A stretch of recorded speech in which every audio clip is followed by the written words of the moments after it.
অনুরাধা সৌভিকের শার্টের কলার ধরে টেনে তাকে কিস করতে থাকে। সৌভিকও তার সাথে তাল মেলায়। একসময় অনুরাধা একটু নিচে নেমে সৌভিকের গলায় কামড় খায়। সৌভিক মৃদু আর্তনাদ করে বলে, এটা কি করলে? অনুরাধা বলল, লাভ বাইটটা দিয়ে দিলাম। এটা তোমায় সবসময় আমার কথা মনে করিয়ে দেবে। আর যখন অন্য মেয়েরা তোমার আশেপাশে ঘুরবে তখন তাদের এটা দেখাবে আর বুঝিয়ে দেবে যে তুমি সিঙ্গেল নও, তোমার হবু বউ আছে। সৌভিক অনুরাধার কাঁধে হাত রেখে বলল, ও এই ব্যাপার, তার মানে তুমি জেলাস? অনুরাধা রেগে বলল, এই রিয়া নামের মেয়েটা সবসময় তোমার গায়ে পড়ে কেন? এই দেখো মেয়েটা এদিকে আসছে, ওকে গিয়ে এই কামড়ের দাগটা দেখিয়ে বলো তোমার হবু বউ আছে, ও যেন তোমার থেকে দূরে থাকে। সৌভিক বলে, এটা করা কি ঠিক হবে? তোমাকে যেটা বলেছি সেটা করো, না হলে ব্রেকআপ করে দেব। সৌভিক আর কোনো উপায় খুঁজে পায় না। অনুরাধার কথা মতো রিয়ার সামনে যায়, নিজের গলার কামড়ের দাগটা দেখিয়ে বলে, এই দেখ, আমার হবু বউ আমার ঘাড়ে লাভ বাইট দিয়েছে। তুমি প্লিজ আমার থেকে দূরে থেকো, না হলে আর কোথাও কোথাও লাভ বাইট দিবে সেটা ভেবেই কান্না পাচ্ছে। রিয়া তখন কান্নার সুরে বলে, ইটস ওকে, আমি অন্য কাউকে। বলে সে চলে যায়। অনুরাধা হেসে বলে, এভাবেই সব সতীন কাটা দূর করতে হয়। প্রভা যখন কলেজের গেটের বাইরে দাঁড়িয়েছিল তখন হঠাৎ তার সামনে একটি গাড়ি এসে থামে। প্রভা উৎসুক দৃষ্টিতে গাড়ির দিকে তাকায়। গাড়ি থেকে নেমে আসেন এলাকার এমপি রুহুল আমিন। প্রভা চেনে তাকে, ইনি তো রায়ানের বাবা। প্রভা তাকে দেখে সালাম দিয়ে বলে, আসসালামু আলাইকুম আঙ্কেল। ওয়ালাইকুম আসসালাম। তুমি পবা না? জি আঙ্কেল, কিছুদিন আগে কলেজের ফাংশনে আপনি এসেছিলেন, তখন রায়ান ভাই আপনার সাথে পরিচয় করিয়ে দেয়। হ্যাঁ, মনে পড়েছে। আসলে আমি রায়ানের জন্যই এখানে এসেছি। রায়ান খুব অসুস্থ, সেই জন্য আজ কলেজে আসতে পারিনি। ও তোমাকে দেখতে চায়। প্রভা উত্তেজিত হয়ে বলে, কি হয়েছে রায়ান ভাইয়ের? আরে তেমন কিছু হয়নি, সামান্য জ্বর হয়েছে। কাল বৃষ্টিতে ভিজেছিল তো। প্রভার মনে পড়ে কাল বৃষ্টি হয়েছিল খুব। প্রভা ছাতা আনেনি জন্য রায়ান তাকে নিজের ছাতা দিয়েছিল এবং সে কিছুটা ভিজে গাড়িতে গিয়ে উঠেছিল। এজন্যই বোধহয় তার জ্বর এসেছে।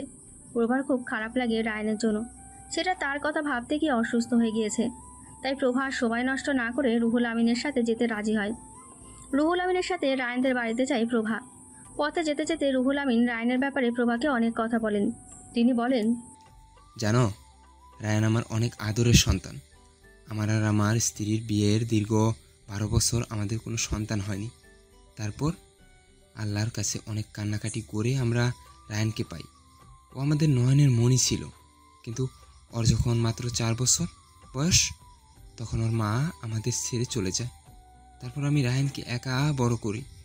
ও ছাড়া এই পৃথিবীতে আমার কেউ নেই, তাই ওকে অনেক আদরে বড় করেছি। তাই একটা ফুলের টুকা লাগাতে দেইনি। রায়ানদের বাড়িতে এসে তার রুমে যায় প্রভা। রুহুল আমিনই তাকে নিয়ে যায়। তারপর রায়ানকে বলে, দেখো, রায়ান তোমার সাথে দেখা করতে কে এসেছে। রায়ান প্রভাকে দেখে অনেক খুশি হয়। প্রভা রায়ানের দিকে এগিয়ে গিয়ে বলে, আপনি কেমন আছেন এখন? রায়ান হেসে বলে, এতক্ষণ অসুস্থ বোধ করছিলাম, কিন্তু তুমি আসার পর নিজেকে অনেকটা সুস্থ মনে হচ্ছে। প্রভা এমন উত্তরে কি বলবে বুঝতে পারবে না। কিছুক্ষণ থম মেরে থেকে বলে, ওষুধ খেয়েছেন? রায়ান হ্যাঁ বোধক ইশারা করে। প্রভা বলে, চিন্তা করবেন না, আপনি দ্রুত সুস্থ হয়ে যাবেন। রায়ান আবারও হেসে বলে, তুমি তো আমার মেডিসিন। তোমাকে যখন দেখেছি তখন আমি নিশ্চয়ই সুস্থ হব। রুহুল আমিনের সামনে এমন কথা বলায় প্রভা অনেক অস্বস্তিতে পড়ে। সে মুখ লাগানো জায়গা খুঁজছিল। রুহুল আমিন ব্যাপারটা বুঝতে পেরে প্রভার কাছে এসে বলে, আমি কিছু মনে করিনি মা, ও তো অসুস্থ, তাই এসব ভুলভাল বকছে। তারপর তিনি রায়ানকে বলেন, তোমার তো ওকে দেখা হয়ে গেছে, তাহলে ওকে আমি ওর বাড়িতে দিয়ে আসি, নাহলে ওর বাড়ির লোকজন আবার চিন্তা করবে। রায়ান বলে, হ্যাঁ, ওকে সাবধানে নিয়ে যেও, আর দেখবে ওর যেন কোনো অসুবিধা না হয়। রুহুল আমিন রায়ানের কানে কানে বলে, তুই চিন্তা করিস না বেটা, তোর বাপ তার বৌমাকে নিরাপদই বাড়িতে পৌঁছে দিবে। রায়ান এবার প্রাণ খুলে হাসে, যা দেখার মতো ছিল। এরপর সে প্রভাকে বলে, সাবধানে পৌঁছে যেও। আমি এরপর কলেজে ফিরেই তোমাকে অনেক বড় সারপ্রাইজ দেব। প্রভা আজ কলেজে এসেছে অনুরাধার সাথে। দুজনের মনে আজ দু ধরনের চিন্তা। অনুরাধা ভাবছে আজ 14 ফেব্রুয়ারি, যার মানে ভালোবাসার দিন। আজকের দিনটা সৌভিকের সাথে কিভাবে উপভোগ করবে সেটাই ভাবছে সে। আর তাই ভাবনার মাঝেই আবার পরিবার নিয়েও সমস্যা।